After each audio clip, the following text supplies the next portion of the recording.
இந்த உலகத்திலே நல்ல அமல்கள் செய்து இறைவனுக்கு நெருக்கமாக இருந்து இறைவனோடு இருந்து நிறைய நல்ல காரியங்களை செய்து தன்னுடைய மரண தருவாயில் நல்ல மரணமாக அது மௌத்தா போடுவதற்கு பிறகு அந்த கபர் வாழ்க்கையிலே இந்த மலக்குகள் கேட்கிற கேள்விகளுக்கு சரியான முறையில நல்லவர்கள் பதில் சொல்வார்கள் என்று நபிகள் நாயகம் ஸல்லல்லாஹு அலைஹி வஸல்லம் அவர்கள் சொன்னார்கள். மன் ரப்புக ரப்பி அல்லாஹ், உன்னுடைய தூதர் யார்? முஹம்மது ரசூலுல்லாஹி ஸல்லல்லாஹு அலைஹி வஸல்லம். உன்னுடைய மார்க்கம் எது? இஸ்லாம். இந்த மூணு தான் கேள்வி. உன்னுடைய இமாம் யாரு? அந்த பள்ளிவாசலுடைய இமாமு, இந்த பள்ளிவாசலுடைய இமாமு, மக்காவில் இருக்கிற இமாமு, அல்லது ஷாஃபி இமாமு, ஹனபி இமாமு, மாலிக் இமாமு. குர்ஆன் தான் என்னுடைய இமாம். குர்ஆன் சொல்வதை கேட்டுதான் இந்த உலகத்தில் வாழ்க்கையை அமைத்துக் கொண்டேன். இவர்களாக நிறைய கொஸ்டின்கள் சொல்வார்கள். இந்த மூன்று தான். இதை சரியாக சொல்லிவிட்டால் அவர்கள் கியாம நாளில் எழுப்பப்படுகிற நாள் வரையிலும் நிம்மதியான ஒரு தூக்கத்தை தூங்குவார்கள். அவர்களுக்கு நரகம் காட்டப்படும், மன்னரையுடைய வேதனைகள் காட்டப்படும். இதெல்லாம் காட்டப்பட்டு இந்த வேதனை எல்லாம் உனக்கு கிடைக்க வேண்டியது, நீ சரியாக இந்த உலகத்தில் வாழ்ந்ததுனால நீ அந்த வேதனைகள் எல்லாம் தப்பித்துக் கொள்கிறாய். கபர் விசாலமாக்கப்படும், ஒளிமயமானதாக்கப்படும், நறுமணங்கள் கமழ்ந்து கொண்டே இருக்கும், சொர்க்கத்தின் பட்டாடைகள் காட்டப்பட்டு கொண்டிருக்கும், சொர்க்கத்துடைய எல்லா வாசல் திரவியங்களும் உனக்கு வந்து கொண்டே இருக்கும் டெய்லி.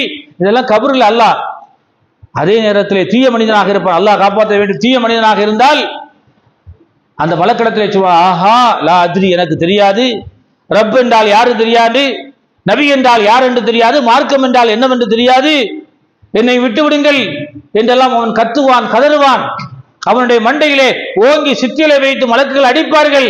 அவனுக்கு விஷச்சென்றுகள் டெய்லி தினந்தோறும் விஷச்சென்றுகள் கபர்களிலே அவனுடைய தலைமாட்டுகளிலும் காதுகளிலும் முதுகுகளிலும் இருந்து கொண்டு அது அதனுடைய வேதனையை செய்து கொண்டே இருக்கும் என்பதை பெருமானார் ஸல்லல்லாஹு அலைஹி வஸல்லம் அவர்கள் சொல்கிறார்கள். இந்த மன்னரை வாழ்க்கையை நினைத்துத்தான் நபிகள் நாயகம் அழுதார்கள். இந்த மன்னரை வாழ்க்கையை நினைத்துத்தான் உஸ்மான் ரலியல்லாஹு அன்ஹு அவர்கள் அழுதார்கள். இந்த மன்னரை வாழ்க்கையை நினைத்துத்தான் அபூபக்கர் சித்திக் ரலியல்லாஹு அன்ஹு அழுதார்கள். இந்த மன்னரை வாழ்க்கையை நினைத்துத்தான் உமர் இப்னுல் கத்தாப் அழுதார்கள். இந்த மன்னரை வாழ்க்கையை நினைத்துத்தான் 1000 நபித்தோழர்கள் அழுதார்கள். இது சாதாரணமானதல்ல, உலகத்து வாழ்க்கையும் அல்ல, ஏதாவது ரெக்கமெண்டேஷன் பண்ணி தப்புற வாழ்க்கையும் அல்ல. அங்கே பிடித்தால் பிடிக்கப்பட்டது, விட்டால் விடப்பட்டது. நம்முடைய அமல்கள் தான் அதை தீர்மானிக்கும். எனவே அந்த கபருடைய வாழ்க்கையை வைந்து கொள்ளுங்கள் என்று நபிகள் நாயகம் ஸல்லல்லாஹு அலைஹி வஸல்லம் அவர்கள் ஒவ்வொரு நேரத்திலும் அந்த நேரத்தில் தான் கற்றுக் கொடுத்தார்கள். ரசூல் ஸல்லல்லாஹு அலைஹி வஸல்லம் அவர்கள் பல பிரார்த்தனைகளை ஒருமுறை நபிகள் நாயகம் ஸல்லல்லாஹு அலைஹி வஸல்லம் அவர்கள் பனு நஜ்ஜாஸ் என்கிற கோத்திரத்தாரிடம் சொல்கிறார்கள். அந்த கோத்திரத்தாருடைய தோட்டம், அந்த தோட்டத்துக்கு உள்ள போகிறார்கள், சுற்றி பார்க்கிறார்கள். 2-3 மக்பராக்கள் இருக்கிறது, மையத்து அடக்கம் செய்யப்பட்ட கபறுகள் இருக்கிறது. தோழரிடத்திலே கேட்கிறார்கள், இதெல்லாம் யாருடைய கபர் என்று கேட்கிறார்கள். அவர்கள் சொல்கிறார்கள், யா ரசூலல்லாஹ், அல்லாஹ்வின் தூதர்களே, இங்கே அடக்கம் செய்யப்பட்டவர்கள் நாம் யூதர்கள் என்று சொல்கிறார்கள். யூதர்கள் அடக்கம் செய்யப்பட்டிருக்கிறார்கள். ரசூல் ஸல்லல்லாஹு அலைஹி வஸல்லம் உடனே சொன்னார்கள், தஅவ்வது மின் அதாபில் கபர், கபருடைய வேதனையை விட்டு நீங்கள் பாதுகாப்பு தேடுங்கள், அது மிக மோசமானது, உங்களை பிடித்து விட்டால் அதிலிருந்து நீங்கள் தப்ப முடியாது என்று பெருமானார் ஸல்லல்லாஹு அலைஹி வஸல்லம் அவர்கள் சொல்லிவிட்டு அங்கேயும் சொன்னார்கள், ஒயின்னக்கும் துப்தலூன ஃபில் குபூரிக்கும், உங்களுடைய மன்னரையிலே நீங்கள் கடுமையாக சோதிக்கப்படுவீர்கள், யாரும் தப்ப முடியாது, யாரும் தப்ப முடியாது. அந்த அளவுக்கு மிக அந்த நேரத்தில் தான் பெருமானார் ஸல்லல்லாஹு அலைஹி வஸல்லம் கற்றுக் கொடுத்தார்கள் ஒரு அழகான ஒரு பிரார்த்தனையை. ஒவ்வொரு தொழுகையிலும் மனிதர்கள் கேட்க வேண்டிய பிரார்த்தனைகள், முக்கியமான பிரார்த்தனை. அத்தஹியாத்திற்கு பிறகு ஸலவாத்து, இப்ராஹிம் அலைஹிஸ்ஸலாம் மீது ஸலவாத்து சொன்னதற்கு பிறகு ஓதுகிற மிக முக்கியமான பிரார்த்தனை நம்மில் எத்தனை பேருக்கு தெரியும்? அல்லாஹும்ம இன்னி அஊது பிக்க மின் அதாபில் கபர், யா அல்லாஹ், மன்னரையின் வேதனையை விட்டு உன்னிடத்தில் பாதுகாப்பு தேடுகிறேன். அல்லாஹும்ம இன்னி அஊது பிக்க மின் அஸீஇத் தஜ்ஜால், தஜ்ஜாலுடைய குழப்பமான அந்த சூழ்நிலையை விட்டு உன்னிடத்திலே பாதுகாவல் தேடுகிறேன். தொழுகையில் 5 வேளையிலும் ஓதுகிற மிக முக்கியமான பிரார்த்தனை நபிகள் நாயகம் ஸல்லல்லாஹு அலைஹி வஸல்லம் அவர்கள் அந்த இடத்தில் தான் கற்றுக் கொடுக்கிறார்கள். இது 5 நேர தொழுகையிலும் இந்த பிரார்த்தனையை அத்தஹியாத்தில் கேட்கணும். யா அல்லாஹ், அல்லாஹும்ம இன்னி அஊது பிக்க மின் அதாபில் கபர், கபருடைய வேதனையை விட்டு எங்களை காப்பாற்றுவாயாக. மஸீஹ் தஜ்ஜால், தஜ்ஜாலுடைய வேதனையை விட்டு எங்களை காப்பாற்றுவாயாக. அதாபின் நார், நரக நெருப்பை விட்டு எங்களை பாதுகாப்பாயாக என்கிற பிரார்த்தனையை அதிகமாக கேட்டுக்கொண்டே இருக்க வேண்டும். அன்பின் சகோதரர்களே, இது போன்ற பிரார்த்தனைகளை அதிகமாக கேட்கிற போது நம்முடைய பாவங்கள் எல்லாம் குறைந்து கொண்டு இருக்கிறது, நாம் செய்ய வேண்டிய தீமைகள் எல்லாம் இல்லாமல் போகிறது, நன்மைகள் அதிகரிக்கிறது என்பதை நம்முடைய கவனத்திலே நீங்கள் வைத்துக் கொள்ள வேண்டும். பெருமானார் ஸல்லல்லாஹு அலைஹி வஸல்லம் அவருடைய அன்பு மனைவி ஆயிஷா நாயகி அவர்கள், ஆயிஷா நாயகி அவரிடத்துல ஒரு பெண்மணி வந்து என்ன பண்றாங்க அப்படின்னா உதவி கேட்கிறார்கள், எனக்கு ஏதாவது உதவுங்க அப்படிங்கிறாங்க. ஆயிஷா நாயகி அவர்களுக்கு உதவி கொடுக்கிறார்கள், ஏதாவது கொடுக்கிறார்கள். அவர்கள் கேட்ட உதவியை நிறைவேற்றுகிறார்கள். உடனே அந்த பெண்மணி என்ன சொல்கிறார்கள் அப்படின்னா, அல்லாஹ் உங்களை கபருடைய வேதனையை விட்டும் பாதுகாப்பானாக என்று சொல்கிறார்கள். நம்ம யார்கிட்டயா உதவி கேட்போம், நம்மள்ட்ட யாராவது உதவி கேட்டா அந்த உதவியை செய்து விட்டால் நம்ம என்ன பண்ணுவோம், ஜஸாக்குமுல்லாஹ் கைரன்கிறோம். நம்மள்ட்ட யாராவது அல்லாஹ் உன்னை கபர் வேதனையை விட்டு பாதுகாப்பானாங்க அப்படின்னு சொன்னா வித்தியாசமா பார்ப்போம். இப்ப என்னடா நம்ம மௌத்தா போன்னு சொல்றானோ, சொல்லாம சொல்றானோ மௌத்தா போன்னு அப்படிதான் நினைப்போம். நம்ம ஒரு ஆளுக்கு உதவி பண்றோம், உதவி பண்ண உடனே உதவி பண்ண ஆள் என்ன பண்றாரு அப்படின்னா, அல்லாஹ் உங்களை மன்னரை வாழ்க்கையில இருந்து லேசாக்குவானாக. உனக்கு எப்படி தெரியும் நான் மன்னரைக்கு போவேன்னு? சட்டை போமா இல்லையா? உனக்கு தெரியுமா மன்னரைக்கு நான் போவேன்னு? ஆயிஷா நாயகிட்ட அந்த பெண்மணி சொல்றாங்க, அல்லாஹ் உங்களை மன்னரை வாழ்க்கையிலிருந்து காப்பாற்றுவானாக. ஆயிஷா நாயகிக்கு புதுசு இந்த வார்த்தை. உடனே என்ன பண்றாங்க அப்படின்னு பிடிச்சி நிப்பாட்டிடுறாங்க. நெல்லு என்ன வித்தியாசமா நீ சொல்ற, ரசூலுல்லாஹ் வரட்டு அப்படின்னு. நபிகள் நாயகம் ஸல்லல்லாஹு அலைஹி வஸல்லம் வந்ததுக்கு பிறகு ரசூலுல்லாஹ்ட்ட சொல்றாங்க, இந்த பெண்மணி ஒரு உதவி கேட்டார்கள், நானும் உதவி செய்தேன்.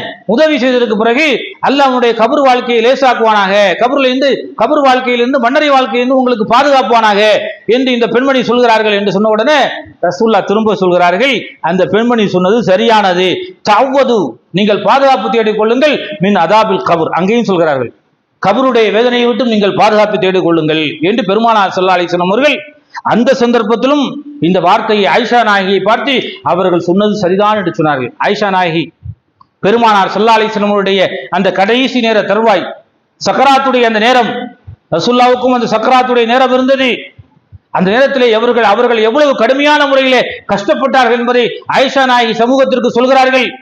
ரசூலுல்லாஹ் எந்த அளவுக்கு அந்த நேரத்திலே கடுமையாக கஷ்டப்பட்டார்கள், சக்கராத்துடைய நேரத்தை விவரிக்கிறார்கள். யாருக்கு ஏற்பட்டிருக்கிறது?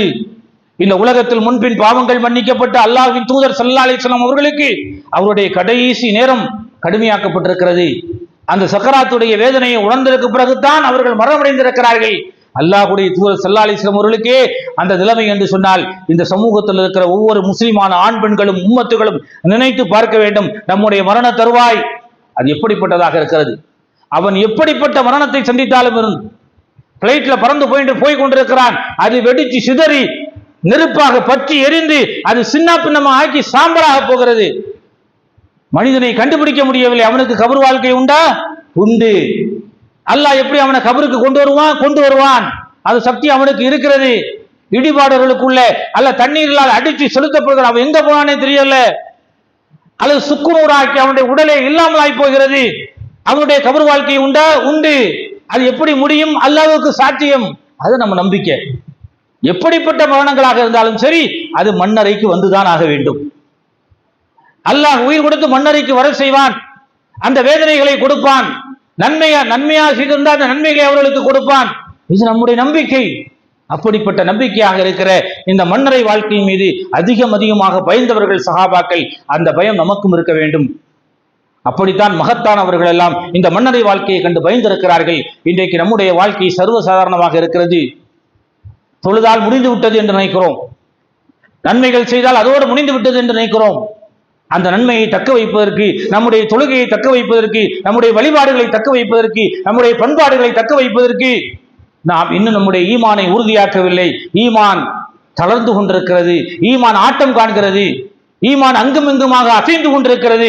உறுதியான ஈமான் நம்மிடத்தில் இன்னும் வரவில்லை. அந்த ஈமான் எப்போது வரும் என்று சொன்னால், இது போன்ற நிகழ்வுகளை நாம் நினைத்து பார்க்க வேண்டும். குறிப்பாக மன்னரை வாழ்க்கையை நினைத்து பார்க்க வேண்டும். அந்த மன்னரை வாழ்க்கையை நினைத்துத்தான் எல்லோரும் எழுதியிருக்கிறார்கள். நபிகள் நாயகம் எழுதியிருக்கிறார்கள், சஹாபாக்கள் எழுதியிருக்கிறார்கள், நபித்தோழர்கள் எழுதியிருக்கிறார்கள், நபி தோழியர்கள் எழுதியிருக்கிறார்கள். அந்த வாழ்க்கையை கண் முன்னால் கொண்டு வந்து அதை தினந்தோறும் நாம் நினைத்து பார்த்து இந்த வாழ்க்கைக்காக நாம் தயாராக இருக்கிறோமா என்கிற மனநிம்மதியோடு இரவு நேரத்தில் படுக்கைக்கு செல்கிற போது நாம் இருக்க வேண்டும். ரசூல் ஸல்லல்லாஹு அலைஹி வஸல்லம் சொன்னார்கள், அல் கையிசு மன் தான நஃப்ஸஹு வ அமில லிமா பாதல் மௌத். அறிவாளி யார் தெரியுமா? தன்னுடைய மரணத்திற்கு பின்னால் உள்ள வாழ்க்கைக்காக வேண்டி தன்னை தானே தயார்படுத்திக் கொள்கிறானே, அவன்தான் உண்மையான அறிவாளி என்று பெருமானார் ஸல்லல்லாஹு அலைஹி வஸல்லம் சொன்னார்களே. அப்படிப்பட்ட அறிவின் பொக்கிஷங்களாக இந்த உலகத்தில் இருக்கிற ஒவ்வொருவரையும் அல்லாஹ் ஆக்க வேண்டும். அந்த கடுமையான வேதனையை விட்டு அல்லாஹ் இந்த சமூகத்தில் இருக்கிற எல்லோரையும் காப்பாற்ற வேண்டும். நமக்கு முன்னால் சென்ற எல்லா நல்லடியார்கள் அவருடைய பாவங்களையும் குற்றம் குறைகளையும் அல்லாஹ் போக்குவானாக. அவருடைய மன்னரை வாழ்க்கையை லகுவாக்குவானாக, விசாலமாக்குவானாக. அதே போன்று நமக்கும் அந்த நல்ல மரணத்தை தருவானாக. இறைவனை பொருந்திக் கொள்கிற, இறை திருப்தியோடு மரணிக்கிற, லா இலாஹ இல்லல்லாஹ் என்கிற கலிமாவை மொழிந்து மரணிக்கிற மகத்தான ஒரு பாக்கியத்தை இந்த உலகத்தில் எல்லாம் நமக்கு தருவானாக. அதை தவிர வேறு பாக்கியம் இந்த உலகத்திலே இல்லை. அதோடு முடிந்து போனால் திரும்பவும் கபருடைய வாழ்க்கை வருகிறது. அந்த கபருடைய வாழ்க்கையில் விசாலமாக சொர்க்கத்தை கண்கூடாக பார்க்கிற, நறுமணங்கள் கமர்கிற, மலக்குகளை சந்திக்கிற வாய்ப்பை, விசாலமான கபரை, மன்னரையை விசாலமாக்கி வைக்கிற நெருக்கடியான வாழ்க்கை இல்லாமல் விசாலமான சந்தோஷமான மகிழ்ச்சிகரமான மன்னரை வாழ்க்கையாக நம்மில் ஒவ்வொருவருடைய மன்னரை வாழ்க்கையை அல்லாஹ் ரப்புல் ஆலமீன் ஆக்கி அருள்வானாக. இந்த உம்மத்துக்கு ஏற்படுத்திருக்கிற எல்லா விதமான கஷ்டங்களையும் போக்குவானாக, கவலைகளை இல்லாமலாக்குவானாக, நீண்ட நோய் நொடிகளை இன்றி அகற்றுவானாக. உண்மை முஸ்லிம்களாக வாழ்ந்து நினைக்கிற நல்ல தௌஃபீக்கினை இந்த சமூகத்தில் இருக்கிற எல்லோருக்கும் அல்லாஹ் தருவானாக.